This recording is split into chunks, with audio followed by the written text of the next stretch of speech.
ठरलं. तर मग या मालिकेच्या आजच्या भागामध्ये प्रियाच्या अगोदर त्या बाईंच्या घरी सायली अर्जुन पोहोचलेले असतात.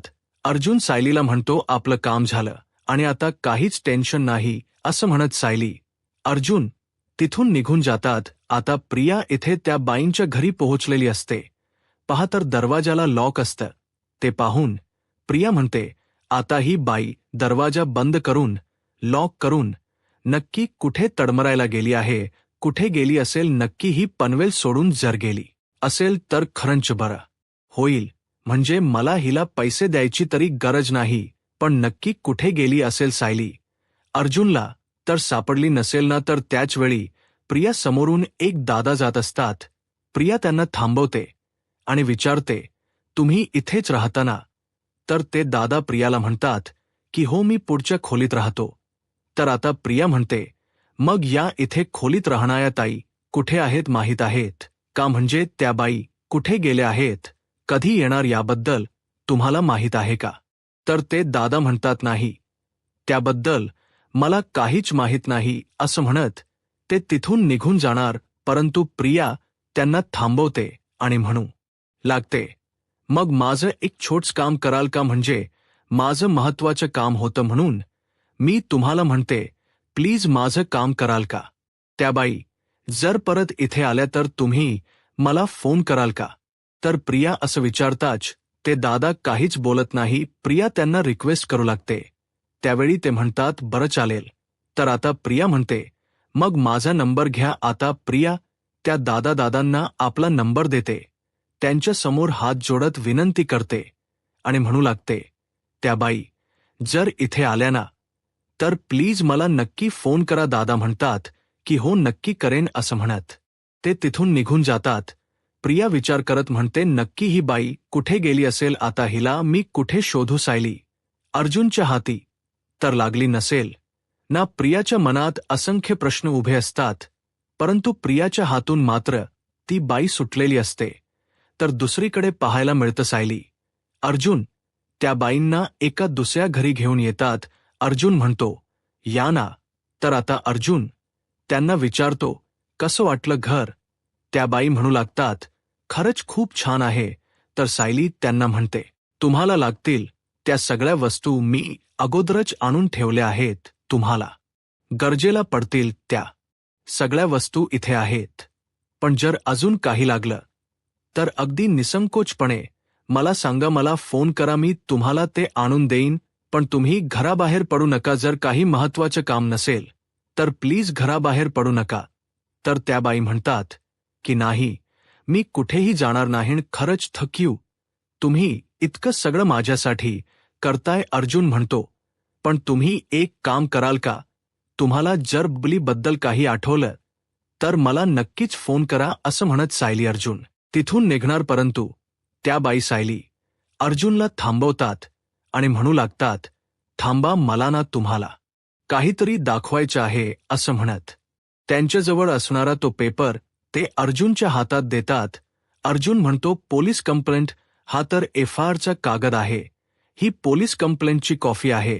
तर त्या बाई म्हणतात की हो बबली ज्यावेळी माझ्याकडून पळून गेली होती ना त्यावेळी वंदना जाधव नावाची बाई तिला शोधत इथपर्यंत आली होती आणि तिनेच ही तक्रार केली होती. आता सायली त्या बाईंना विचारते की ही वंदना जाधव कोण आहे. तर त्या बाई म्हणू लागतात अहो वंदना जाधव म्हणजे तिचा तो पोरगा म्हणजे बबली एवढाच होता. पण बबली त्याच्यापेक्षा सुद्धा लहान होती. परंतु बबली खेळता खेळता त्यांच्यात काहीतरी झालं आणि बबलीला राग आला आणि बबली चिडली किंवा जर मारामारी करायला गेली ना की तिच्या अंगात काहीतरी वेगळंच संचारायचं आणि समोरच्या व्यक्तीला ती काही विचार न करता मारायची. अगदी वंदना जाधवच्या मुलाला सुद्धा तिने खूप मारलं होतं. या बबलीने असं दणकावलं ना त्या पोराला की तो पांगळाच झाला हो. आता हे ऐकल्यानंतर सायली अर्जुनला खूप वाईट वाटतं. तर त्या बाई पुढे म्हणू लागतात आणि त्यात ती वंदना त्या बबलीला शोधत शोधत इथपर्यंत आली होती. परंतु तोपर्यंत बबली पळून गेली होती. पण त्यावेळी मी मात्र त्या वंदनाला काहीच मदत करू शकले नाही. तर अर्जुन म्हणतो म्हणूनच त्या वंदना जाधवने FIR केली. तर आता त्या बाई म्हणतात नाही, मी करायला लावली, कारण तसेही त्या बबलीला माझ्याकडे ठेवून माझे काही पैसे वसूल झाले नव्हते आणि ती बबली काही पैसे वसूल करण्यातली नव्हती. मग काय करणार म्हणून मी ती FIR केली होती. मला वाटलं होतं की FIR केल्यानंतर बबली बद्दल काहीतरी कळेल, ती बबली परत इथे येईल. परंतु तसं काहीच घडलं नाही. माझ्याकडे फक्त हा कागदच राहिला. तर आता अर्जुन म्हणतो, FIR जर वंदना जाधव यांनी केली होती, मग ही कॉफी तुमच्याकडे कशी काय? तर आता त्या बाई म्हणू लागतात, यावेळी माझी कामच तशी होती ना, म्हणजे तिथल्या काही ओळखी होत्या आणि तिथूनच मी ही कॉफी मिळवली होती. पण खरं सांगू का, वंदनाच्या पोराचं भारी नुकसान केलं होत्या. कार्टीन खरंच राक्षस होती. ती राक्षस अगदी एखाद्याला मारायला सुटली ना, की त्याचा जीव घ्यायलाही मागे पुढे पाहायची नाही. खरं सांगू का, वंदनाला एवढा राग आहे ना त्या बबलीवर, तुम्हाला जर ती कधी सापडली ना, तर ती तुम्हाला नक्कीच मदत करेल. आता सायली अर्जुनला अजून एक व्यक्ती सापडलेली असते, जी सायली अर्जुनला मदत करायला तयार होणार असते. आता सायली त्या बाईंना विचारते, आता तो मुलगा कसा आहे? तर त्या बाई म्हणू लागतात, आता मला काहीच माहीत नाही, परंतु जेवढ्यापर्यंत मला माहीत होतं तेव्हापर्यंत तो मुलगा अंतरणालाच खेळून होता आणि ते पाहून खरंच खूप वाईट वाटायचं. आता सायली अर्जुनलाही खूप वाईट वाटतं. प्रियाचे एक गुण, तिचे एक कर्म सायली अर्जुनला कळत असतात आणि प्रिया कशी आहे हेही त्यांना कळालेलं असतं. तर दुसरीकडे सुभेदारांच्या घरी आपल्याला पाहायला मिळतं, प्रिया म्हणू लागते, एवढा शोध घेतला पण हाती मात्र काहीच लागलं नाही. आता पुन्हा एकदा सायली अर्जुन माझ्या पाठी लागणार, माझा शोध घेणार नाही, असं होऊन चालणार नाही. सायली आणि अर्जुन घराबाहेर पडणारच नाहीत, अशी काहीतरी शक्कल लढवावी लागेल. प्रिया विचार करू लागते की सायली आणि अर्जुनला कसं अडकवायचं. तर त्याच वेळी त्या ठिकाणी अश्विन येतो आणि कल्पनाताई आणि प्रतापराव यांना म्हणू लागतो, मम्मा डॅड, आता अस्मिताई जास्तीत जास्त कशी खुश राहील याचा आपण सगळ्यांनीच विचार करायला हवा. खरं तर सगळ्यांनी तिला खुश ठेवण्याचा प्रयत्न करायला हवा, कारण काय आहे ना, अस्मिताईने या सगळ्याचा त्रास करून घेतला. तिने जर टेन्शन घेतलं, स्वतःला मनस्ताप करून घेतला, तर या सगळ्याचा परिणाम बाळावरही होणार आहे आणि बाळाच्या वाढीवर होणार आहे. आणि म्हणूनच आपल्याला जास्तीत जास्त अस्मिताईची काळजी घ्यायला हवी, तिला जपायला हवं, कारण आपल्याला तिच्यासोबत तिच्या बाळाला सुद्धा या सगळ्यातून सावरायचे आहे. प्रतापराव म्हणू लागतात, हे आपल्याला कळतं रे, परंतु अस्मिताला मनस्ताप ज्या गोष्टीमुळे होतोय, त्या व्यक्तीमुळे होतोय, ज्या माणसामुळे तिला मनस्ताप होतोय, त्या माणसाचं काय करायचं? तर कल्पनाताई म्हणतात, जेव्हापासून सायलीने त्याला पाहिलं, ज्या क्षणी सायलीने त्याला साक्षी सोबत पाहिले, तेव्हापासून जो गायब झालाय ना, तो आतापर्यंत तो माणूस समोर आलाच नाहीये. आणि त्यातही अस्मिता कशी आहे हे विचारायला एकदाही त्याने फोन केला नाही. कुठे गायब झालाय काहीच माहीत नाही. प्रतापराव म्हणतात, गायब होईल ना तरच बरं होईल. पुन्हा हा माणूस अस्मिताच्या आयुष्यात नाही येईल तर खरंच बरं होईल.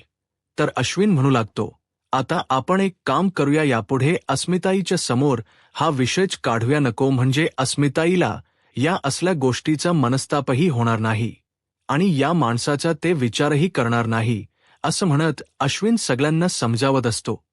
तर दुसरीकडे पाहायला मिळतं, सायली अर्जुन घरी आलेले असतात. आता सायली आणि अर्जुन त्या FIRच्या कॉफीचा विचार करू लागतात. सायली म्हणू लागते, ही वंदना जाधवजीने FIR केली, मग आता आपल्याला या सगळ्याबद्दल कळेल का? तर अर्जुन म्हणतो की हो, हिचा शोध घ्यावा लागेल आणि त्यासाठी पोलीस स्टेशनला जावं लागेल, ते रजिस्टर चेक करावं लागेल, आपल्याला सगळे डिटेल्स मिळतील. तर सायली अर्जुनला म्हणते, पण 20 ते 22 वर्षापूर्वीच सगळं रेकॉर्ड आपल्याला मिळेल का? म्हणजे सगळे डिटेल्स मिळू शकतात का? अर्जुन म्हणतो की हो, नक्कीच मिळू शकतात, कारण पोलीस स्टेशनला सगळे रेकॉर्ड असतात आणि त्यात हे सुद्धा असेल आणि आपल्याला ते सगळं काही मिळेल. आता इन्स्पेक्टर सावंत रजेवर आहेत, परंतु इन्स्पेक्टर मोरे तर आहेतच. मग आपण एक काम करूयात की मग मी उद्या पोलीस स्टेशनला जातो आणि सगळे डिटेल्स शोधण्याचा प्रयत्न करतो. पण एक मिनिट असं म्हणत आता अर्जुन चैतन्याला फोन करतो. त्या अगोदर त्या कॉफीचा फोटो काढतो, चैतन्याला पाठवतो आणि चैतन्याला फोन करत म्हणतो, चैतन्य, मी तुला आताच एका FIRचा फोटो पाठवला आहे आणि त्याचे तुला डिटेल्स शोधायचे आहेत. बघ तुला मिळतात का, आणि जर नाहीच मिळाले तर मग मी उद्या पोलीस स्टेशनला जाईनच. तर आता चैतन्य अर्जुनला विचारतो, परंतु FIR कोणाच्या नावे आहे? तर अर्जुन म्हणतो, वंदना जाधवजीने बबली लोखंडे हिच्याच्या विरुद्ध FIR केली होती. तिला बबली लोखंडे हिच्याबद्दल जास्तीत जास्त माहिती असेल, त्यामुळे आपल्याला लवकरात लवकर या वंदना जाधवचा शोध घ्यायचा आहे. चैतन्य म्हणतो, बरं ठीक आहे, मी प्रयत्न करतोच. असं म्हणत अर्जुन आता फोन ठेवणार.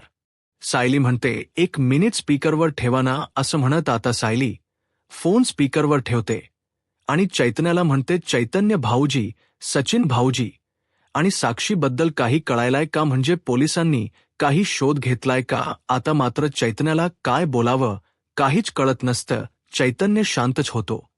तर आता अर्जुन पूर्णपणे घाबरून गेलेला असतो. सायली म्हणते, बोला ना चैतन्य भाऊजी, काही माहिती सापडली आहे का? चैतन्य काहीच बोलत नाही. आता अर्जुन ठसका लागला नाटक करतात. सायली घाबरते. अर्जुनसाठी पाणी घेऊन येते आणि म्हणू लागते, तुम्हाला अचानक कसा काय ठसका लागला? तर आता चैतन्य अर्जुनची मजा घेत म्हणतो, सायली वहिनी, अगं त्याला आजकाल बरंच काही अचानक होत असतं. म्हणजे बघ ना, कधी त्याला घाम काय फुटतो, कधी त्याचे हात काय थरथरतात, कधी त्याच्या तोंडाची चवच जाते. तुला माहिती आहे, काल तर उठला आणि खुर्चीत बसायला गेला तर तो खालीच बसला. म्हणजे त्याला कधी काय होतं काहीच कळत नाही. चैतन्याचं हे बोलणं ऐकून अर्जुन म्हणतो, काय सांगतोयस चैतन्य, तू उगाच कसल्या पण स्टोरी सांगू नकोस. सायली म्हणते, तुम्हाला कळतं का? तुम्हाला जर छोट्या मोठं काही वाटत असेल, बरं वाटत नसेल, तर तुम्हाला मला सांगता येत नाही का? तुम्हाला जरी छोट वाटत असलं तरी सुद्धा ते काहीतरी मोठं कारण असू शकतं. एवढेही तुम्हाला कळत नाही का? उठा बरं. असं म्हणत सायली खूप पॅनिक झालेली असते. आता चैतन्य हसतो आणि म्हणू लागतो, सायली वहिनी, अगं किती पॅनिक होतीस तू, किती अर्जुनची काळजी घेतीयस वहिनी. घाबरू नकोस, त्याला काहीही झालेलं नाहीये, मी फक्त थोडी गंमत केली त्याची. आता मात्र सायली खूप चिडलेली असते आणि रागानेच ती अर्जुनकडे पाहते. तर दुसरीकडे आपल्याला पाहायला मिळतं आता अश्विन प्रतापराव आणि कल्पना ताई यांची चर्चा चालू असते.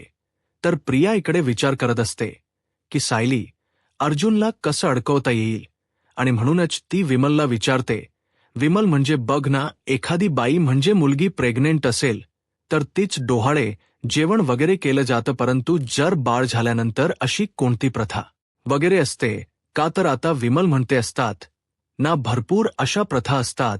आता विमल काही सांगणार त्या अगोदर रियाला विचारते, पण तुम्ही का याची चौकशी करताय? तर प्रिया म्हणते, काही नाही अस्मिताच, सगळं नीट व्हावं ना, असं मला वाटते.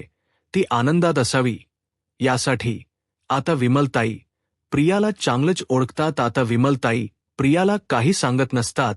प्रिया म्हणते, सांगा ना, तुम्हाला काही माहीत आहे का? म्हणजे तुला जर काही माहीत असेल तर ते मला सांग, म्हणजे आपण तसं करू शकतो. तर विमलताईंना ते काही सांगायचं नसतं आणि नेमका त्यांना त्यावेळी फोन आलेला असतो. विमलताई फोनच कारण पुढे करतात आणि म्हणू लागतात, फोन आले समी. असं म्हणत विमलताई फोनवर बोलण्यासाठी निघून जातात. आता प्रिया काय करावं तिला काहीच कळत नसतं. प्रिया म्हणते, काहीतरी मला मार्ग काढावाच लागेल, आणि म्हणूनच प्रिया आता मोबाईलवर सर्च करते आणि त्यावेळी तिच्या लक्षात येतं की उद्या अस्मिताला डिलिव्हरी होऊन 5 दिवस होतायत आणि 5वी पूजन करायचं असतं. प्रिया म्हणू लागते, 5वी पूजन हीच संधी आहे सायली अर्जुनला अडकवायची. असं म्हणत प्रिया चांगुलपणाच नाटक करत कल्पना ताईंकडे येते आणि म्हणू लागते, आई अहो उद्या अस्मिता ताईच्या डिलिव्हरीला 5 दिवस होतायत ना, मग उद्या अस्मिताच्या बाळाची 5वी पूजन करायची असेल ना, तर कल्पनाताई प्रियाला म्हणतात, हा विचार माझ्याही डोक्यात आला, पण आता हे विधी करायचे की नाहीत मलाच कळत नाहीये. तर आता प्रिया नाटक करत म्हणते, आई विचार करायचं काय, त्यात हे सगळे विधी तर व्हायलाच पाहिजे. आणि आपण जर सगळ्या रीतीभाती नीट केल्या तर खरं तर अस्मिता ताई सुद्धा खुश होतील ना. आणि जर उद्या आपण त्यांच्या मुलाची 5वी पूजन केली तर त्यांनाही बरं वाटेल. आणि त्यातही आईचा मूड कसा का असेना, परंतु बाळाच्या चांगल्यासाठी आपल्याला या रीतीभाती पाळाव्या तर लागतीलच ना. तर अश्विन कल्पनाताईंना म्हणतो, मम्मा तन्वी अगदी बरोबर बोलते आहे. म्हणजे आपल्याला अस्मिता ताईला आणि तिच्या बाळाला दोघांनाही खुश ठेवायच आहे. आणि जरी काहीही झालं तरी सुद्धा आपण अशा गोष्टी मनात आणायच्याच नाहीयेत. आणि अस्मिताईला किंवा तिच्या बाळाला आपण काहीही कमी पडू द्यायचं नाही. आणि त्यातही जर कोणत्या विधी आणि वगैरे असतील तर त्या सुद्धा आपण रीतीभाती पूर्ण करायचे आहेत. तू मनात अजिबात संकोच आणू नकोस. प्रतापराव म्हणतात, कल्पना मलाही असंच वाटते की उद्याही तू पूजा करावीस अस्मितासाठी आणि तिच्या बाळासाठी, बाळाच्या भविष्यासाठी. आपण आता त्या दोघांचा विचार करायचा आहे, बाकी कुठल्याच गोष्टीचा नाही. तर अश्विन प्रियाला म्हणतो, तन्वी खरंच बरं झालं की तू याची आठवण करून दिलीस अगं. अस्मिताईसाठी तू एवढा विचार करतेस हे पाहूनच खूप बरं वाटलं. यापुढे सुद्धा अस्मी ताईचा असाच विचार कर. तिच्या चांगल्यासाठी जे काही असेल ते तू कर, काही हरकत नाही. तर प्रिया मात्र आपला डाव साध्य करण्यासाठी हे सगळं काही करत असते. परंतु अश्विनला मात्र प्रियाचा चांगुलपणा दिसत असतो. तर दुसरीकडे पाहायला मिळतं सायली आता चिडते आणि म्हणू लागते, तुम्ही दोघं म्हणजे ना उंदराला मांजर साक्ष असे आहात. किती त्रास देता तुम्ही दोघं, मला एक संधी सुद्धा सोडत नाही त्रास द्यायची. असं म्हणत आता सायली चैतन्यावर चिडलेली असते. अर्जुन हाणतो, ओरड, अजून ओरड. सायली म्हणते, काही गरज नाहीये, कारण तुम्ही काही कमी नाहीत. चैतन्य भाऊजी प्लीज असं घाबरवू नका. हा चैतन्य म्हणतो, हो वहिनी मी यापुढे नाही घाबरवणार. तर आता अर्जुन नाटक करत म्हणतो, ऑब्जेक्शन, मी लॉर्ड, इथे एका नव्यावर अन्याय केला जात आहे. म्हणजे नव्याने जर त्रास दिला किंवा जर थोडीशी मस्करी केली तर बायको 3 दिवस बोलत नाही. पण हा नियम फक्त नव्यासाठी आहे. पण दिलाने जर मस्करी केली, त्याने जर काही त्रास दिला तर फक्त इतकंच म्हटलं जातं की परत असं करू नका. हा चैतन्य भाऊजी. आता मात्र चैतन्याला हसायला येतं. असं म्हणत अर्जुन आता चैतन्याला फोन ठेवायला सांगतो. चैतन्य आणि अर्जुन फोन ठेवणार तर त्याचवेळी सायली म्हणते, एक मिनिट सचिन, चैतन्य भाऊजी साक्षी आणि सचिन भाऊजी यांच्याबद्दल पोलिसांना काही कळालं आहे का? आता सायली अजूनही तो प्रश्न मनातून काही घालवत नसते. पुन्हा एकदा ती चैतन्याला तोच प्रश्न विचारते. चैतन्याला काय बोलावं काहीच कळत नसतं. तरी सुद्धा सायलीच्या समाधानासाठी चैतन्य म्हणतो, नाही वहिनी, म्हणजे अजून तसे काही अपडेट आले नाहीयेत. मी पोलिसांना फोन करतोच. आणि अर्जुन, वंदना जाधव आहेत ना, त्यांच्याबद्दलच्या सगळे डिटेल्स मी शोधतो. असं म्हणत चैतन्य घाईघाईने फोन ठेवतो. कसं बस चैतन्यने स्वतःची सुटका करून घेतलेली असते. परंतु सायलीच्या प्रश्नाच काही उत्तर मिळालेलं नसतं. आता अर्जुन सायलीला म्हणतो, सायली किती घाबरतेस? सायली म्हणते, मी घाबरते. तुम्हाला जर बरं नाहीये हे जर मला कळालं तर मी घाबरणारच ना. आणि त्यातही तुम्हाला जर बरं नसेल आणि तुम्ही माझ्यापासून ती गोष्ट लपवली तर ती मला अजिबातच चालत नाही. तुम्ही तुमच्या आयुष्यातली छोट्यात छोटी जरी गोष्ट माझ्यापासून लपवली तरी ती मला अजिबात चालत नाही. हे तर तुम्हाला चांगलंच माहीत असेल ना.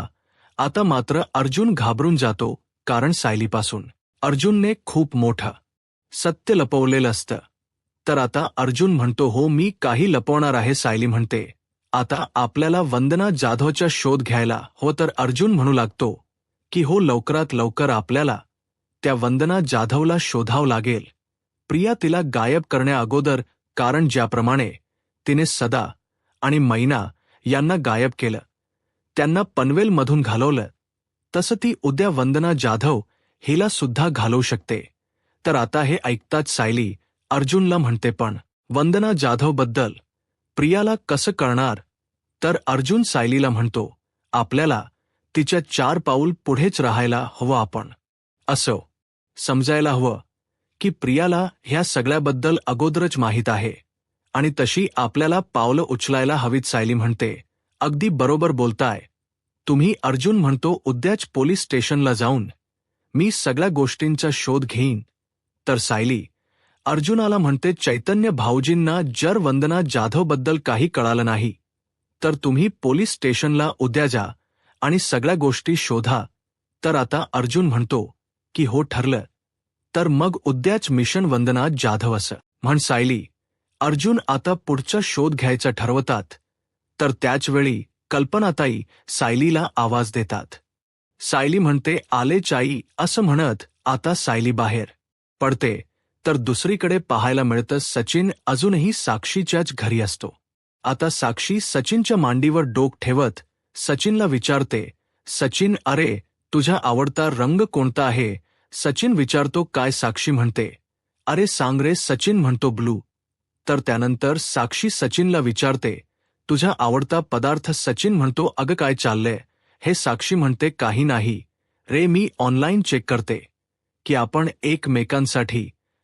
एकमेकांसाठी किती कम्पॅटिबल आहोत, ते मला चेक करायचं आहे. तर आता सचिन नाटक करत म्हणतो, अगं आपण 100% कम्पॅटिबल आहोत, तू त्यात ऑनलाईन चेक करायची काय गरज आहे? साक्षी म्हणते, अरे एक मज्जा म्हणून रे, मला सांग बरं, मला अजून तुझ्याबद्दल माहिती हवी आहे, ती सगळी तुला द्यायची आहे. तर साक्षी सचिनला म्हणते, मला सांग, तुला बाहेर जाऊन मूव्ही पाहायला आवडतो की घरात बसून? तर आता सचिन उत्तर देत म्हणतो, माझ्या गर्लफ्रेंडला जे आवडतं तेच मला आवडतं. आता साक्षीचा पुढचा प्रश्न असतो, समुद्र फिरायला आवडतं की डोंगर फिरायला आवडतात? तर सचिन म्हणतो, जर साक्षीला समुद्र आवडत असेल तर मलाही समुद्रावर फिरायला आवडेल, आणि जर माझ्या साक्षीला डोंगर फिरायला आवडत असतील तर मलाही डोंगर फिरायला आवडेल. तर साक्षी सचिनला म्हणते, चिटिंग आहे असं नाही चालणार. अशी जर तू उत्तर दिलीस तर आपला स्कोर चांगलाच येणार आहे. खरी उत्तर दे, म्हणजे आपल्या प्रेमाचा स्कोर किती आहे हे तरी आपल्याला कळेल. तर सचिन साक्षीकडे पाहतो. तर साक्षी म्हणते, पण मलाही तुझी चिटिंग आवडली आहे.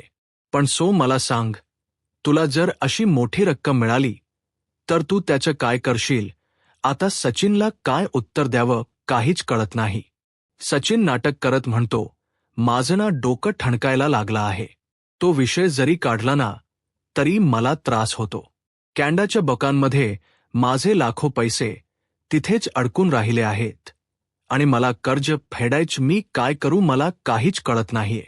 साक्षी म्हणते, खेडून टाक. तर सचिन म्हणतो, हो, आता बाहेर जातो, झाड हलवतो, हवे तेवढे पैसे काढून घेतो आणि कर्ज फेडून येतो. आता साक्षी तिथून उठून निघून जाते. सचिन विचार करतो की साक्षी नक्की कुठे गेली असावी. तर दुसरीकडे सुभेदारांच्या घरी आपल्याला पाहायला मिळतं, कल्पनात ताई आता विमलला आवाज देत म्हणतात, विमल जरा इकडे, उद्याच्या पूजेचा मला सांग काय काय लागणार आहे. रांगोळी नव्हती म्हणजे मी परवाच पाहिली की रांगोळी नाहीये. तर विमलताई म्हणतात, नव्हती पण सायली ताईनी आणून ठेवली आहे. तर कल्पना ताई म्हणतात, बरं झालं, पण अजून काय काय लागणार आहे ते तुम्हाला सांगशील का? उद्या सकाळी अगोदर बागेतील ताजी फुलं काढून ठेव, जी फुलं आपल्याला लागणारच आहेत. आता त्यावेळी सायली अर्जुन त्या ठिकाणी येतात. कल्पनाताई म्हणू लागतात, बरं झालं तुम्ही आलात सायली आणि अर्जुन, उद्या तुम्ही कुठेही जाणार नाहीयत आणि अर्जुन तू उद्या ऑफिसलाही जाणार नाहीयस. आता हे ऐकून प्रिया तर खुश होते. अर्जुन विचारतो, का काय आहे उद्या? तर कल्पनाताई म्हणतात, उद्या अस्मिताच्या बाळाचं 5वी पूजन आहे. आता उद्याच्या विधीला सर्वजण तुम्ही खरी असायला हव्यात. खरं तर ही आठवण मला तन्वीनेच करून दिली. बरं झालं, तन्वीने उद्याच्या कार्यक्रमाची आठवण करून दिली, असं म्हणत कल्पनाताई सायलीला म्हणतात, सायली, उद्या आपल्याला 5वी पूजनची तयारी करायची आहे. म्हणजे कसं असतं ना, उद्या सटवाई येणार आणि बाळाच्या भाग्याबद्दल, त्याच्या आयुष्याबद्दलच त्याचं नशीब लिहून जाणार आणि म्हणूनच आपल्याला हा विधी पार पाडायचा असतो. हा विधी करायचा असतो. आणि सायली, या विधीसाठी काय काय लागणार आहे त्याची जरा यादी बनवून घे. आणि तन्वी, उद्याच्या विधीची थोडीफार जबाबदारी तू घेशील ना? तर प्रिया म्हणते, हो ना, घेईल ना. आता सायली, अर्जुनच्या लक्षात येतं की हे सगळं काही प्रियाचंच कारस्थान आहे. तर कल्पनाताई सायलीला म्हणतात, बरं, आपण सगळ्यांनी मिळून उद्याच्या कार्यक्रमाची तयारी करायची आहे. प्रतापराव म्हणतात, थोडक्यात काय तर उद्या या कार्यक्रमाच्या निमित्ताने, उद्या या विधीच्या निमित्ताने आपण सर्वजण घरी असणार आहोत आणि अगदी प्रसन्न वातावरण असणार आणि त्यातही अस्मिता खुश राहील यासाठी आपण प्रयत्न करायचे आहेत. आणि म्हणूनच पूजा अगदी व्यवस्थितच व्हायला पाहिजे, कुठलीही कमतरता राहायला नको. कल्पना ताई म्हणतात, हो, तुम्ही काळजी करू नका, सगळं काही नीट होणार आहे. आता प्रिया नाटक करत म्हणते, बाबा, तुम्ही अजिबातच काळजी करू नका. काय आहे ना, सायलीला सगळ्या रीतीभाती अगदी व्यवस्थित माहीत आहेत. त्यामुळे काय आहे ना, उद्याचा दिवस मी तिच्या सोबतच थांबेन आणि ती जशी सांगेल तशी सगळी तयारी करून देईन. आता प्रियाच हे नाटक सायली, अर्जुनला चांगलंच माहीत असतं.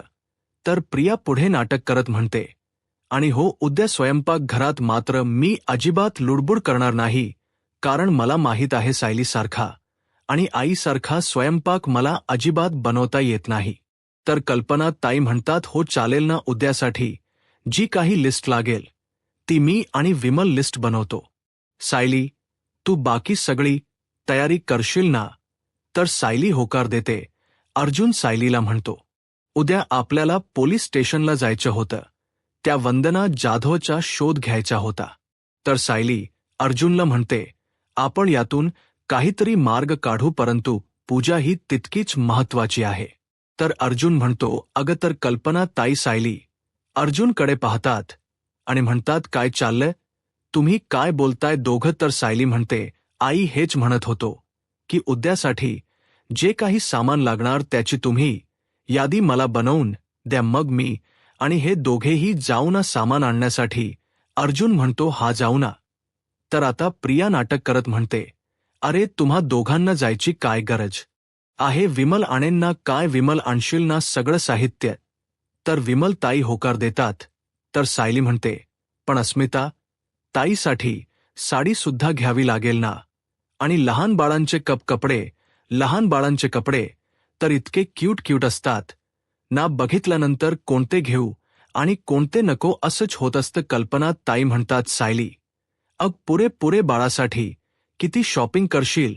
अगं, इतकं सगळं करूनही बाळाला काही कोरे कपडे घालताच येत नाहीयेत. तर सायली म्हणते, हो ना. तर प्रिया नाटक करत म्हणते, झालं, तर मग बाळासाठी नवीन कपडे अजिबात आणायचे नाहीयेत.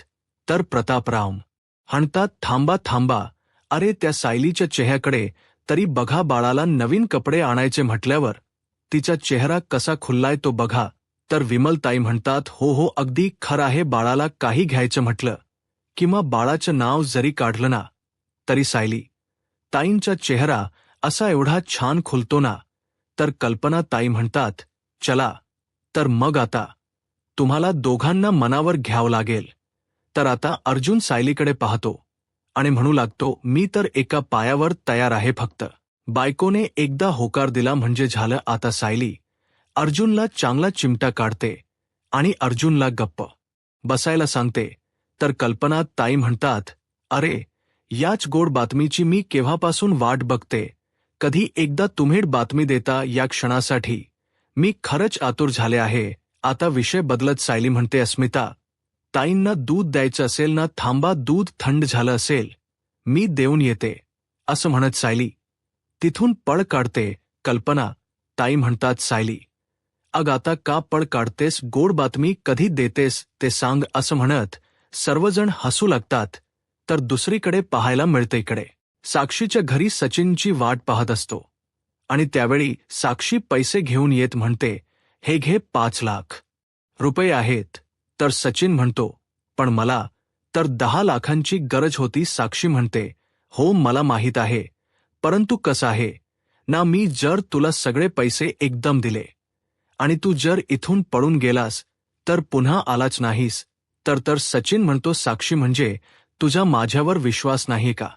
साक्षी म्हणते, नाही बेबी, असं काही नाहीये, परंतु माझ्याकडे काहीतरी राहायला पाहिजे ना, त्याशिवाय तू माझ्याकडे कस राहशील? असं म्हणत आता साक्षी फक्त सचिनला 5 लाख रुपये देते आणि म्हणू लागते, तोपर्यंत हे पैसे ठेव आणि त्यांच्या तोंडावर मार, बाकीच्या पैशांच नंतर बघू देईन्स ना मी तुला. आता सचिन प्रेमाच नाटक करतो. साक्षीच्या हातावर किस करत साक्षीला म्हणतो, I love you beautiful, I love you असं म्हणत तो साक्षीला जवळ घेतो. आता साक्षीला सचिनच हे प्रेमाच नाटक खरं वाटत असतं. पैशासाठी सचिन अस्मिताला सोडून साक्षीच्या घरी असतो. इथे मात्र अस्मिता फक्त सचिनचा विचार करत असते. बाळाकडे पाहताच तिला सचिनची आठवण येत असते आणि म्हणूनच अस्मिता सचिनला फोन करण्याचा प्रयत्न करते, परंतु सचिनचा फोन मात्र बंद असतो. अस्मिता विचार करत मते की कुठे असेल सचिन, अजूनही त्याचा फोन तर बंदच येत आहे. तर आता साक्षीला सचिनची काळजी वाटत असते. त्याचवेळी सायली त्या ठिकाणी अस्मितासाठी दुधाचा ग्लास घेऊन येते आणि म्हणू लागते, अस्मिता ताई दूध पिऊन घ्या आणि हो, उद्या बाळाची 5वी पूजन आहे. आईने 5वी पूजनाची तयारी केली आहे. अस्मिता म्हणू लागते, तुम्हाला बाळाची 5वी पूजन आहे हे लक्षात आहे. बाळासाठी सगळं काही करताय तुम्ही, माझ्यासाठीही करताय, परंतु बाळाचा बाप मात्र तुमच्या लक्षात नाहीये का? तर सायली म्हणते, परंतु अस्मिता ताई, सचिन भाऊजींनी काय केलंय हे विसरायचं का आम्ही, आणि त्यांची आम्ही आठवण का करायची? त्यांचा जरी विचार केला तरी सुद्धा त्यांचं वागणं आमच्या डोळ्यासमोर असतं आणि म्हणूनच आमच्या मनात फक्त त्यांच्याविषयी रागच आहे. तर आता अस्मिता सचिनची बाजू घेत सायलीशी वाद घालत म्हणते, त्याची सुद्धा काहीतरी बाजू असेलच ना. तू त्याला पाहिल्यापासून तो बिचारा घरी आला नाहीये, त्याचा फोनही लागत नाहीये, तो काय खात असेल, कुठे राहत असेल काहीच कळत नाहीये, तो त्याच्या घरीही गेला नाहीये, मग मला त्याची काळजी वाटणारच ना. सायली म्हणते, अस्मिता ताई, सचिन भाऊजीने काय केलं हे तुम्ही विसरलात का? अस्मिता म्हणू लागते, त्यांनी काहीही केलं तरी सुद्धा त्याची काहीतरी बाजू असेलच, त्यामुळे मला आणि माझ्या बाळाला त्याच्या वडिलांची गरज आहे. त्यामुळे तुम्ही तर काही सचिनचा शोध घेत नाहीत. तुम्ही एकदा तरी प्रयत्न केला का? तर सायली म्हणते, अहो अस्मिता ताई, हे प्रयत्न करतायत ना. तर अस्मिता म्हणू लागते, अर्जुन काय करणार आहे, सचिनचा शोध घेणार आणि त्यांना पोलिसांकडे देणार आहे, परंतु मला आमच्यासाठी, माझ्या बाळासाठी आणि माझ्यासाठी सचिनची गरज आहे. त्यामुळे सायली, उद्या 5वी पूजनापर्यंत जर सचिनचा शोध नाही लागला, सचिन घरी नाही आला, तर मी स्वतः सचिनला शोधायला घराबाहेर पडणार आहे. सायली म्हणते, पण अस्मिता ताई, अस्मिता म्हणते, हो माहीत आहे, ओली बाळंती नाही, घराबाहेर पडायचं नाही, परंतु मला काही ऐकायचं नाही. माझा डिसिजन झालाय, मी सचिनला शोधण्यासाठी घराबाहेर पडणार आणि सचिनचा शोध घेणार. तुम्हाला कोणालाच काही वाटत नाहीये, अर्जुनही विचार करत नाहीये, त्याला फक्त सचिनची चुकीची बाजू दिसते, परंतु तो आपल्या बहिणीचा नवरा आहे हा सुद्धा त्याच्या मनात विचार येत नाहीये का? आता अस्मिता सचिनची बाजू घेत बोलत असते. सायलीला म्हणू लागते, सायली, मला थोडा वेळ एकटीला राहू दे प्लीज, इथून निघून जा, तू इथे थांबून फक्त माझा ड्रेसच वाढवणार आहेस. सायली मनाशीच म्हणते, अस्मिता ताई खूप चिडल्या आहेत, यांना आता सावरण्याची गरज आहे, त्यांच्या अवतीभोवती राहण्याची गरज आहे, काही करून या सगळ्यातून अस्मिता ताईंना बाहेर काढण्याची गरज आहे.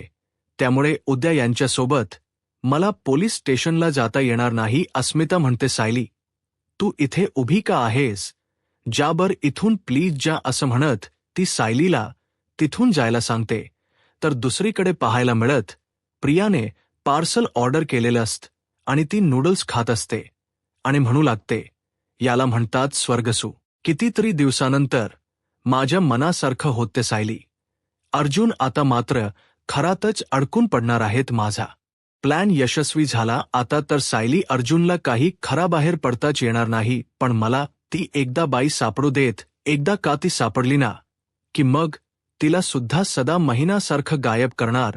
मग मात्र सायली अर्जुनला माझ्याबद्दल सांगणार कोणच राहणार नाहीये, असं म्हणत प्रिया खुश होते आणि त्या दादांना फोन करत ते आणि म्हणू लागते, दादा ती बाई तिथे आली आहे का, म्हणजे तिच्याबद्दल काही कळायला आहे का. तर आता ते दादा म्हणू लागतात की नाही, ती बाई तर आली नाहीये, परंतु जाळीतील लोक म्हणत होते की तिला इथे काही काम नव्हतं म्हणून ती कायमची इथून निघून गेली आहे.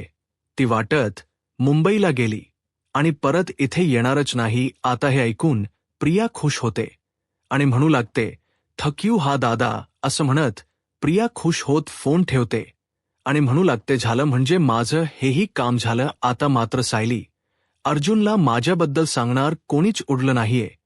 प्रियाचा आनंद काही गगनात मावत नसतो.